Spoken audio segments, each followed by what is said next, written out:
Yang kita raikan semua pengunjung-pengunjung dan peserta-peserta semua pertandingan yang kita anjurkan.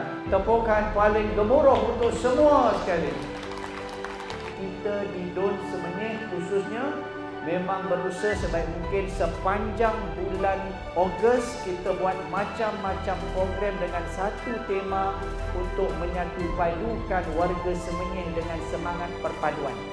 Regardless latar belakang, warna kulit, agama dan sebagainya, kita menghormati semua kepelbagaian yang ada, tetapi kita sedar di Malaysia Islam adalah agama yang termaktub dalam perlembagaan untuk sama-sama kita junjung dan hormati. Sebab itu dalam konteks erti kemerdekaan, kita sebagai warga Malaysia menjunjung perlembagaan negara dan juga rukun negara. Intipati-intipati itu telah berpuluh tahun termaktub dalam piagam yang kita sama-sama junjung.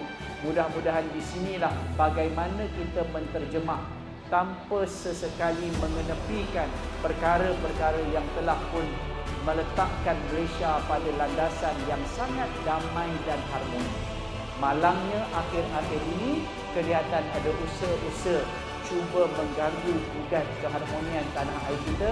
Di sinilah perlunya kita sama-sama mainkan peranan di peringkat persatuan penduduk, tautan kuasa kampung dan sebagainya, sekolah, kita pupukkan erti kemerdekaan. Tadi semua dapat saksikan bagaimana anak-anak pasti semua menzahirkan rasa cinta mereka kepada negara tanpa ada sebarang elemen politik. Sebab yang paling penting bagaimana kita memperkenalkan Allah dalam hidup anak-anak dan bagaimana kita nak bibitkan rasa cinta kepada tanah air ini atas seruan yang telah diajarkan oleh agama. InsyaAllah bila masyarakat kita berilmu, masyarakat kita semua beragama, insyaAllah kita akan saling menghormati dan damai dan rukun dalam tanah air kita. Saya harap insyaAllah doakan kita dapat buat banyak lagi program-program pada masa akan datang. Tidak lain dan tidak bukan untuk menyatu padukan kita semua.